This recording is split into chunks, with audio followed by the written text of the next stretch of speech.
All right, this is the May 2025 Glasscages tank update. This will actually be a pretty long video. I'm going to talk about quite a few things. I'll talk about what got me here. I'll talk about this Glasscages tank specifically, the lighting, flow, what I feed. I'll talk about all the fish that I have now that I have all my fish in this tank. Corals, I'll talk about the sump layout and the equipment, and then I'll talk about the efficiencies that I've learned over the last 5 years, and then we'll go out to the garage and look at the garage tanks. So let's get started. So first of all, what got me here? So I started back in 2020, right before COVID, and with a PetSmart 40-gallon tall tank, which had no sump. Try to do it with a hang on the back overflow. Kind of a nightmare because it was only 12 inches deep, and anyone who's done a 12-inch deep tank with corals knows it's not fun. So that was tough. I upgraded then to a used Red Sea 425 XL. Got it from someone actually just up the street. Unfortunately, after about, I think maybe 2 years, it leaked. As many of the Red Sea unfortunately have. And so I then upgraded to an Innovative Marine EXT 200. And actually I saved pretty much all my corals and all my fish from the first leak from the Red Sea. I ended up saving them. And I upgraded to the Innovative Marine EXT 200. That lasted about a year. Unfortunately, that also leaked. And that one was a tough one because I did lose most of my SPS on that leak, and that was rough. I decided what to do, and I ended up going with the replacement tank that Innovative Marine sent me. And unfortunately, after about 6 months, that one leaked as well. So at that point, I was done with Innovative Marine. And so I went with this tank, which is the Glasscages. My dog wants to get in on the action. So this is the Glasscages 6 foot by 30 inches deep by 25 inches tall tank. Custom made, although it's a fairly common size. And so we'll talk about the tank itself. And so if you kind of scroll up to the top, camera girl, thank you. You can see the has a cross braces, so this is braced all around, and I'll talk about the bracing, but it does have cross braces too, in addition to the full Euro bracing around the top. And so then I just used some leftover equipment I had to make 3 of the Red Sea nets across, which I really like because I can take them off individually.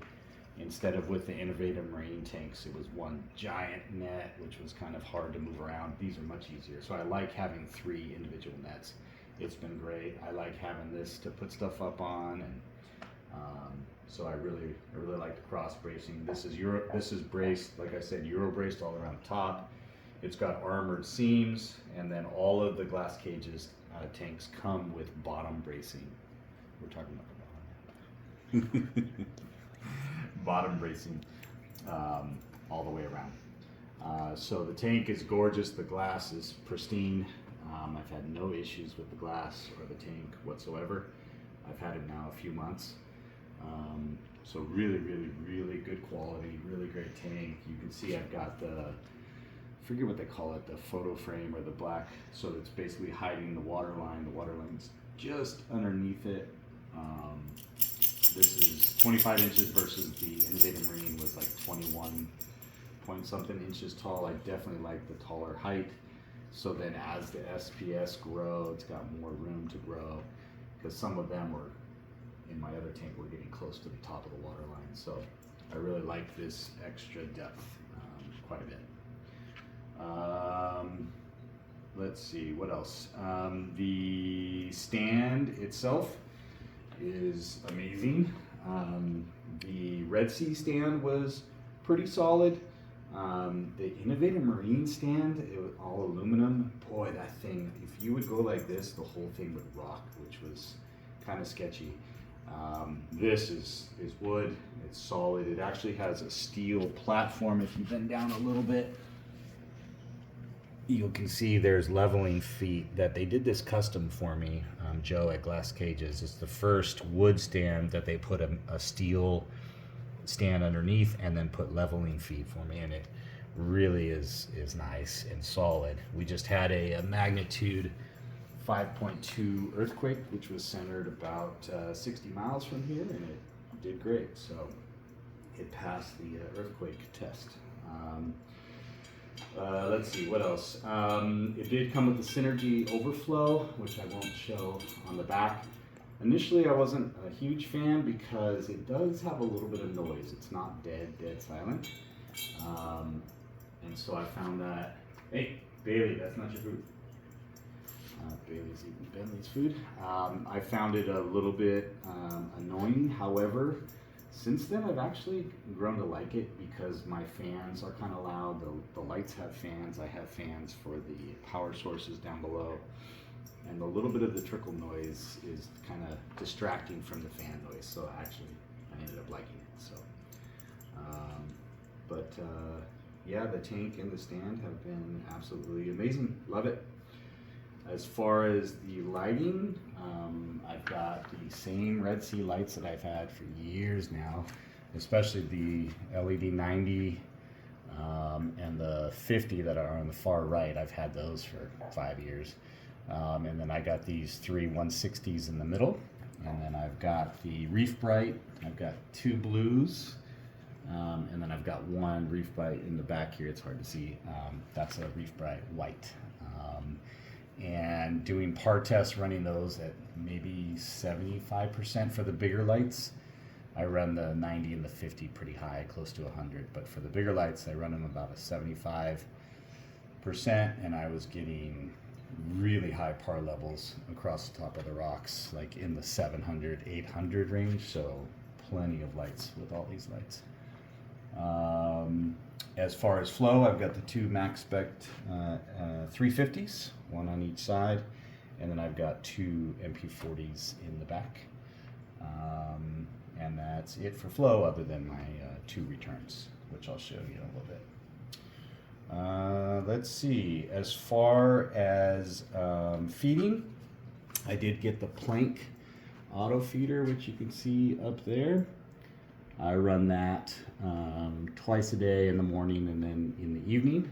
Works really well. I use some of the food that comes with it. I think they call it reef jerky. And then I also add some pellets, so it's a mix of pellets and reef jerky. Really nice because it falls down into the cylinder. If you look in the water, you can see the cylinder, and that cylinder has a pump inside, circulating constantly, and so the food never comes along the top and goes into the overflow. And so I've been really happy with that. It works really well. And I just, if you come over here and look, I just took the Red Sea net and cut out for that, which was actually not too difficult, especially if you've done Red Sea nets before and you're comfortable cutting metal. It's not that difficult. So all right, and then I also will feed, hold on, stay there for one moment. I feed these two fairly inexpensive fish foods once during the day, just for some daytime food. But the big feed at 7 o'clock is a mix of frozen. That's good. Let's do a shot. So my frozen, I put in some vitamins, and then I also put in some phyto.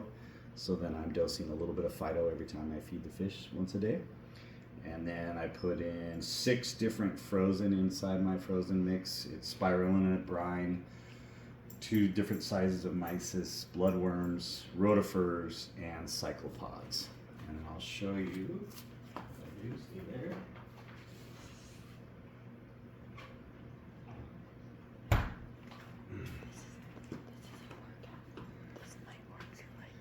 And then this is just tank water, and then I put all that into a container of tank water, and I just squirt it in.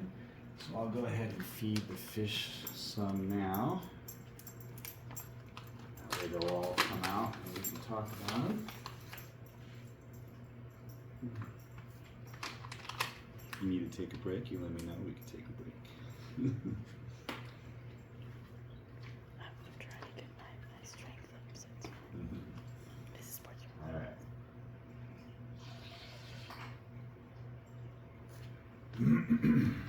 And then it's nice because, you know, I just squirt that much, and then I put it back in the fridge and use some more the next day. So this usually lasts for several days.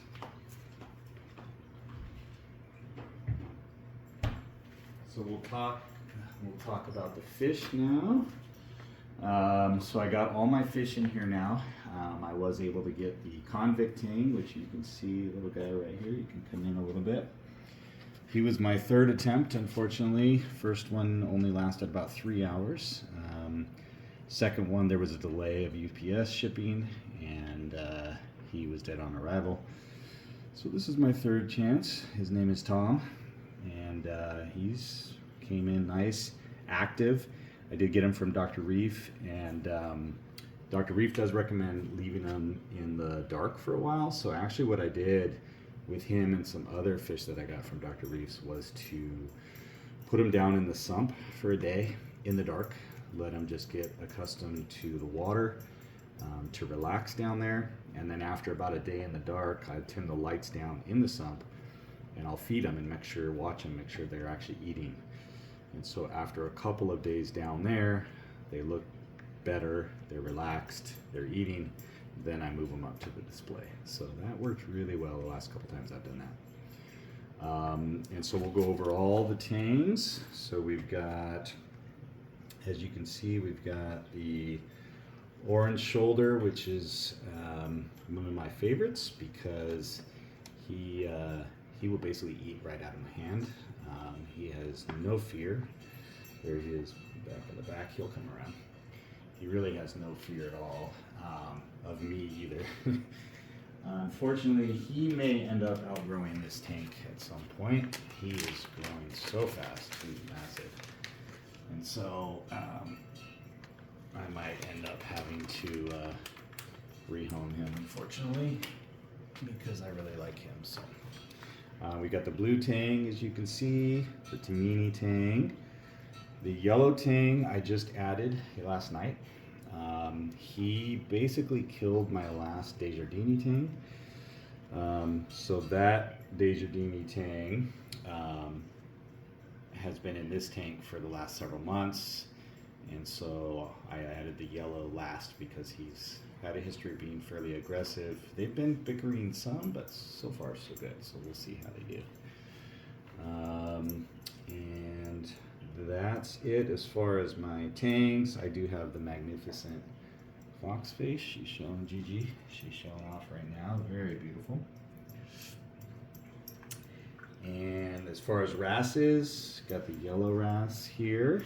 I've got the Solon fairy wrasse. I just added him last night.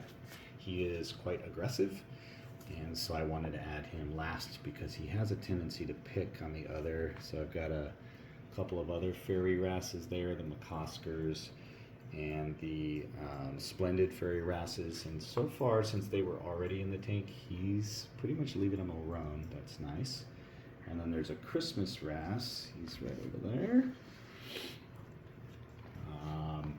And unlike, I had a Melanaris wrasse, which looks very similar, but unlike the Melanaris, he tends to leave the invertebrates alone, which is nice. So shrimp can actually survive. I've got quite a few peppermints in here, which you wouldn't believe based on the aptasia I've got, but he tends to leave them alone, so that's really nice. I've got cardinals. I've got 3 pajamas and 2 Bangai that you'll see swimming around. I've got 3 or 4 chalk bass. I don't know how many I have. They tend to hide a lot, and they get that bubble eye disease pretty often. And so once they get that bubble disease, they tend to go in hiding. So I think I have 3. 4 lyre tail anthias. there's the male right there, right up front. So I had 5, but the male ended up dying, and so that female turned into the male, which is really pretty. It's got the big orange circles on his fins, so far all 4 of the Anthias are alive. I've got a pygmy cherub angelfish, which is very active. There he is. He is constantly swimming. So far, I haven't seen him pick on any corals, which is nice. So, but yeah, very, very active fish. A couple of the Springer damsels. And then I've got the 2 clownfish that are over in the corner. They are spawning constantly, constantly laying eggs. They've already done it twice since I've set up this new tank.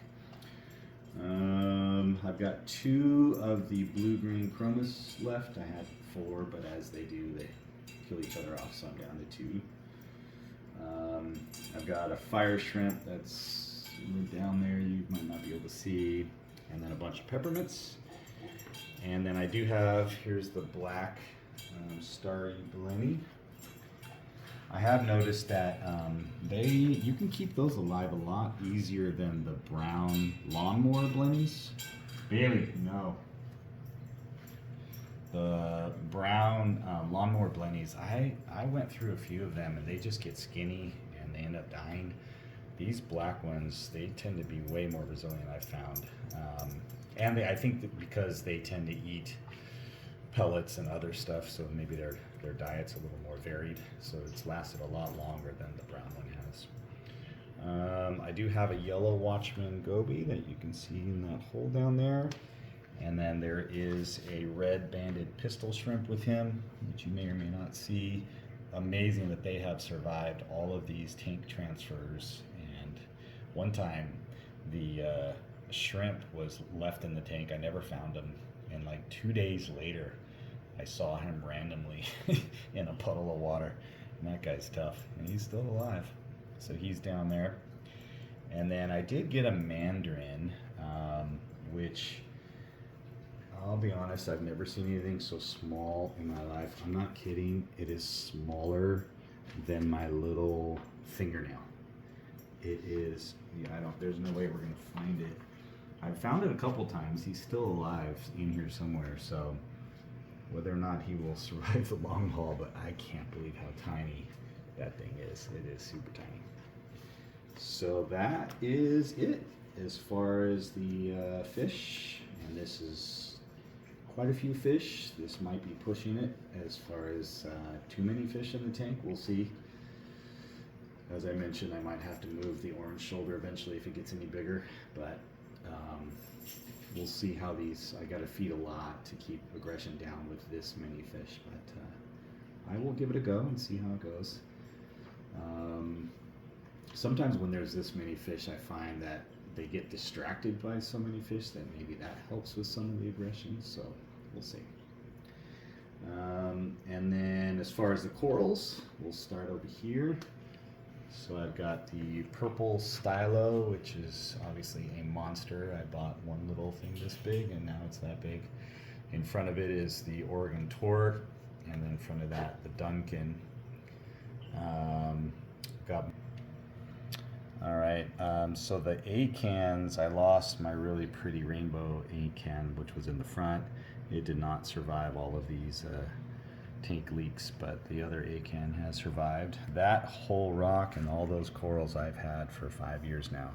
So that is really the main thing that has survived. The other thing that has survived is my Recordia rock, and so I've got multiple different Recordia that you can see there. That rock has survived all of these leaks, and then of course you can't kill Digi Monipora, which I'm going to have to trim pretty soon. So that also survived. So that survived quite a bit. I've got my GSP ball here, which I'm going to have to trim pretty soon, but it's always a crowd favorite, so I like to keep a ball of GSP in the tank. I've got the torches. I think that one's like some sort of Lakers torch. It's got the Lakers color, and that one next to it. Pretty. And then I've got my Ghanies and my Alveopora. Alveopora are getting massive. I can't believe how big those things get, so I got to figure out where to put them.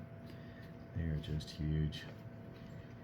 And then I've got the rock anemones, and these rock anemones, not a single one of these did I put in my tank. These are all babies. Well, the pink one I think I put in, but all of these other ones are babies. And so I had a spawning event, I think in the last tank before it leaked, and I ended up with babies everywhere. So these are all babies, and the parents are in my garage tanks. And then the Favia, interestingly enough, I have struggled with Favia for a long time. That one died. But these two thrived in the garage because the nitrates and phosphates were so high, they were undetectable high. And so they loved it out there, and they really took off. And even though the nitrates and phosphates are lower here in the house, they are still doing well. So finally doing okay with my Favia. And then I've got my hammers and my torch garden back in the back. And those, the frog spawn and the hammers, those, I mean, not torch garden, Euphyllia garden.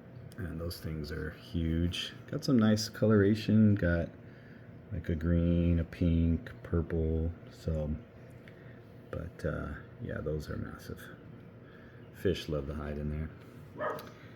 And then I do have an order of SPS coming from Thirsty's Reef in a couple of months. So once I get that order, I'll do an update. But I do have these. I like to use these little tiles. They're very heavy. They tend not to get knocked over. They stay in place. And so with these tiles, you can move the coral around, see what spot it tends to like as far as flow and lighting, and then if it likes it, then you can glue it down. So I found these to be really handy. I've got a green slimer, Miyagi tort. I do have a Pink Floyd right there, the yellow one in the front. It's doing really well. Got a piece of Oregon tort that fell off when I was moving it. Got a bunch of pink and red corals here. Do have the pink Cadillac. I've got a couple of pink Cadillacs. Those did survive my prior leaks, and the pink Cadillac always grew the fastest for me, and sure enough, these are taking off. So I'll move one of these to the garage eventually. The home wrecker there in the middle did survive the leak, which was nice, so he's still alive, as did Bill Murray back there in the back. So far the corals are happy, they're doing well. And then once I get the order from Thirsty's Reef, I will then figure out where to put all these SPS and start gluing them down. And next we will go down to the sump. So down here in the sump, I still use my Innovative Marine from the first Innovative Marine sump. It's actually a really good sump. I really like it. Plus all my plumbing was sort of measured for this sump, and I used a lot of my plumbing and sort of readjusted it a little bit based on the size of this tank, so I figured it'd be easier just to use this sump. I'm using filter socks, and I'll talk about those in a little bit, but I find them very easy. It takes about 2 minutes to change them, so filter socks are not a problem for me. My Reef Octopus protein skimmer, which does have the overflow chamber, which is a must. So if you don't want to be worrying about emptying cups very often, one of these, I mean, this will last probably close to a month if you want to let it go that long. So that makes it really nice. I do keep an SOW4, can't really see that well, but I keep one in each chamber at the bottom, and that keeps the sump from detritus, so generally not much detritus builds up in my sumps, and I think that helps keep the nitrates and phosphates down. I've got my Aqua UV. I do have it teed off, so it is coming right back into the sump, which some people say not to do, but it's always worked well for me, and my water's always quite clear, except right now with all the fish food and stuff in there, but normally the water clarity is really good, so it works well for me. And I do have that fan, which I am going to end up moving because I am going to reset up a refugium because I have the Mandarin now. So I'll end up resetting up the refugium light, so I'm going to have to move the fan over. But that's hooked up to the hydros, and so if the temperature hits a certain degrees, it'll kick on the fans down here, which is nice. And then I've got my 4 heaters down, I think 200 watt each heater down below, and my 2 M2s. So running 2 M2s at 50% in and of themselves gives a decent amount of flow, plus all my wave makers, so there's quite a bit of water movement up above. And then I've got my hydros, which if you've seen prior videos, you know I love the hydros. So I've got my control XS, I've got the wave engine, I've got the Kraken, and I'll show in a second the Kraken is hooked up to a battery. And so we've got battery backup just in case there's a power outage, and the only thing that runs if the power fails is the wave engine, and the wave engine drives the 2 FX 350s, and so that's the only thing that provides any water flow. But that'll go quite a few hours if there's a power outage, which is nice. And then I do have the IV, and here's the chamber for it. I'm not sure what to make of it. I've been doing it for a while now. It can be kind of all over the place. Sometimes it's fairly accurate with the saltwater tests, sometimes not as much. And the way that the X10 works is it has 4 pumps. 3 are required to do your testing in the IV, and then you theoretically would hook up the 4th to the whatever you're dosing. I dose all for reef, and then it can adjust based on the levels, but I don't really trust the levels yet, so I haven't done that. So I actually have one of my old BRS dosers hooked up to the all for reef for now. I am also running, so I do have another controller back there, that's for my pH probe, and so I am running an Avasmarine calc stir, which I've been very happy with. pH is running maybe 7.9, 8.0 at night, and then 8.3 by the end of the day. So it's keeping my pH up really nice. It is helping. I'm not having to run nearly as much of the alpha reef because this is supplying a lot of the alkaline phos. I did send off a ICP test, Triton ICP test, and I noticed that I am low in some of the elements. So I think it's because there is trace elements in the alpha reef, but not obviously in the Kalkwasser. So I did start, I'm doing a little bit of A, Tropic Marine A, and Tropic Marine K. So I'm dosing a little bit of that 3 times a week, and then I'll wait a couple months and send off an ICP and see if that helps with the trace elements. I think that's about it as far as the sump, but yeah, everything's been running really well. And then go ahead and pack up. Let's do a full tank shot.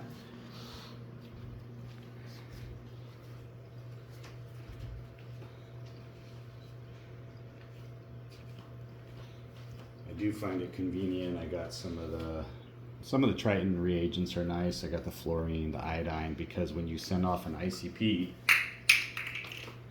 it tells you exactly how much of these to dose to the tank to get the levels up. So I find that pretty convenient. So for some of them, it's helpful. And as far as efficiency, that's probably the biggest thing I've learned in the last 5 years, is how to be more efficient. And so one big thing is I don't do water changes. Obviously that helps quite a bit. I do one maybe every few months if the sand is getting dirty, and if I think it's been a while, I go ahead and do a maybe 20% water change, but short of that, I don't do water changes. That helps. And I feed the fish every day, clean the glass every couple of days maybe. I do change the filter socks. I change 2 of them. I have 3 in series, and when you have them in series, usually the first one clogs first. So I change the first 2 once a week, and then I change all 3 of them on the weekend. And that takes about 2 minutes to do, to be honest with you. And then I'll show you how I wash them in a second in the garage. So I find filter socks to be very easy. I do change the calc. I add, after 2 weeks, you have to add some calc to the calc stir. And then once a month, every 4 weeks, you actually have to take it out, take it to the sink, dump it all out, and then refill it up. So that's probably the most time-intensive thing that I do for this tank, is that once a month.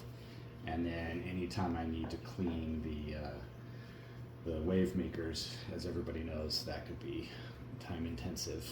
I actually keep an extra of the 350 and an extra MP40, so then I can just swap them out, which makes it easy. But cleaning those can be a pain in the butt.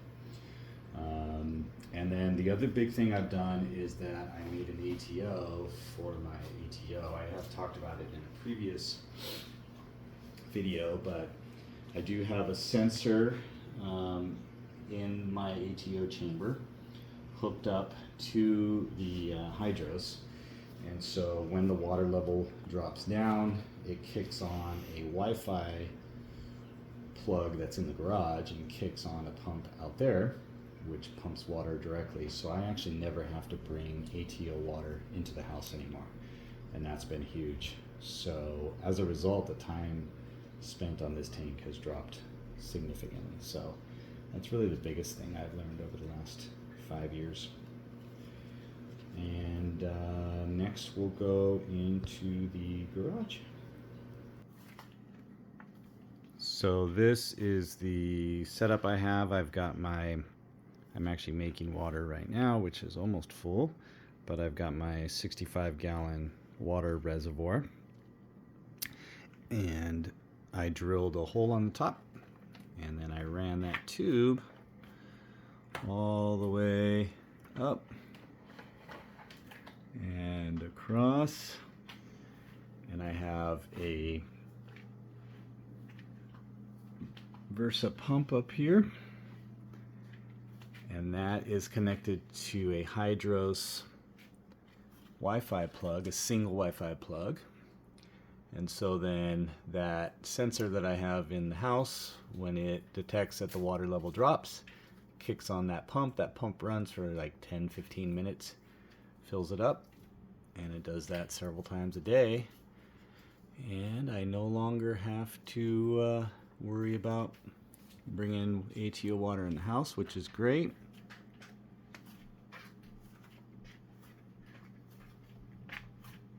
And then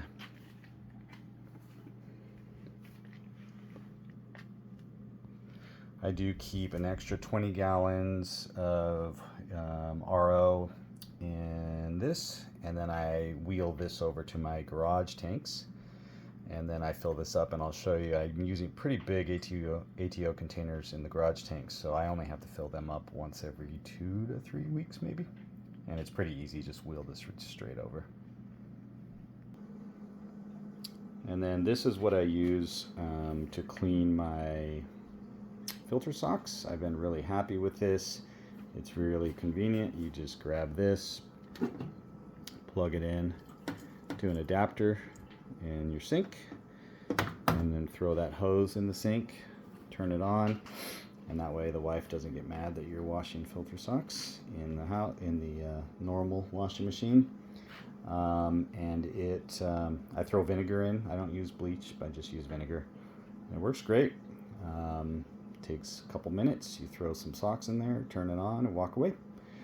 So I've found socks to be very convenient. People complain about them a lot, but I've never had an issue with them. And then the garage tanks. This is the 20 on the right and 40 on the left that I have plumbed together that share one sump. And then I do have a small 10-gallon down there on the bottom left with its own ATO container. And I use that sort of as a backup emergency sick fish. I can do treat it with medications if I need to, even though there's corals in there. I don't really care about those corals because it's mostly pallies, which I don't really care about. And then I got this giant bin, and I use that for my ATO reservoir, and that thing lasts for weeks. So like I said, I don't have to fill up water very often at all, which is nice. And so these are obviously a tank in progress. Not sure what I'll do out here. I use this for isolating fish that I need to. This poor guy was being tore up, so I moved him out here to see if he'll survive by himself. So he's the only fish in here. And then this one has become a mess, and the reason is because I had so many fish in here after the tank leak that the nitrates and phosphates were through the roof. And you can see, I don't even know what this stuff is. It's this like red stringy stuff growing. I've got hair algae, I've got everything. So actually today I just bought that guy. So a little tiny fox face, and he's been chomping away, and so hopefully he can eat most of this stuff out here. But yeah, this has become a mess. Also a ton of aptasia out here when the nitrates and phosphates were that high. So I did order some nudibranchs. Those will be coming in a couple of weeks. I've never used them before, but I thought it'd be interesting to see how they work, and they've got a lot to eat. So nudibranchs should be coming. I do have a couple peppermints in here, but I've not found them to be that helpful as far as all of these aptasia.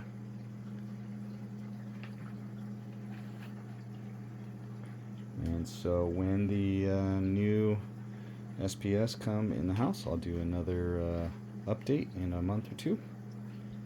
But so far so good.